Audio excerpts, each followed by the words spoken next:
All right, this is Truly. This is my personal dog. She's so well behaved, isn't she? Girl. So with Truly, place.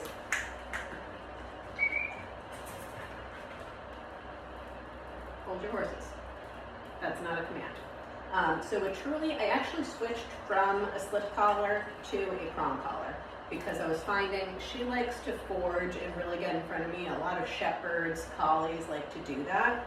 And because she had a strong foundation in the slip collar type training, then I was able to transition to the prong and be really, really subtle with it. So these come with the star mark collars, and I wanted to mention that because you should, if you do use a prong collar, you should always back it up to a second collar. As the prong collars get older, you know, you've had it for several years, they can just completely come apart as the metal gets a bit looser, especially if you have one that's the traditional type that doesn't have this. And I mean, this can fail. Any connection point can fail. So you want to, and that has happened to me, and I've been very glad that I have a backup. So, you know, you don't expect to need these things, but you're really glad you have them when you need them. The other thing about a properly fitted prong collar is it should be high and tight under the ears. Shouldn't be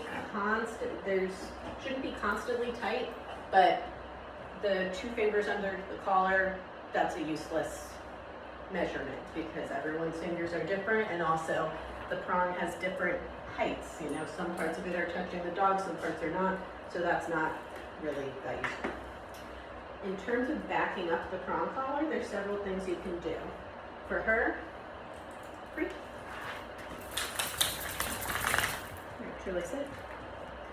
Okay, no sheep. It'll be a pretty good view. Good. Sit. No, that's giving you a terrible one. Sit. Why are you fishtailing around? Here, how about...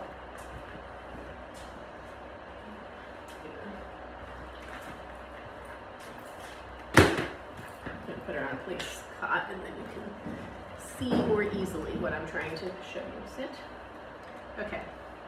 So she has her slip collar on. It's just this black nylon one, and that's just because it's free. You can see that's an equal-sided triangle. If you're backing up to a slip collar, then you just connect it to the chain, the live chain of your slip collar. This is the live ring. That's the one that can become long. The dead ring is this one. And if you put it on the dead ring, it's possible it could go over the whole dog's head. So we put the backup on the live ring if you're using a prong collar. What's the other thing? I guess I was going to show you a little bit about how I use the prong collar with Truly. Free. Good girl. You see there is zero diminishment in motivation by using this method. Dogs are still psychotic and happy to work. So let me see if I can get her to make a mistake. Yep, that's foraging. So I'm able to just kind of slightly tug it. I don't know what that's about. Looked out the window. Someone's not allowed to be there. That's just real life, I guess. So hopefully you could see what happened there. It's a small change, but I don't want her to be constantly walking into my leg. Oh, yep, my dog always is out there. Probably means my husband's playing with them.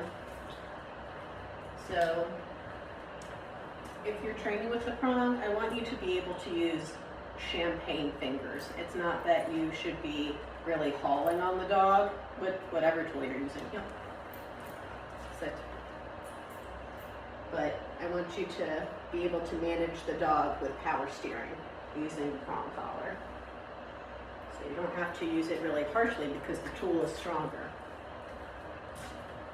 And if your dog has a good foundation from this course, then, you know, you can drink your champagne and hold your dog in the same hand. What kind of sit is that? I really don't know. Sit. Good girl. That was also kind of bad, but better, I guess.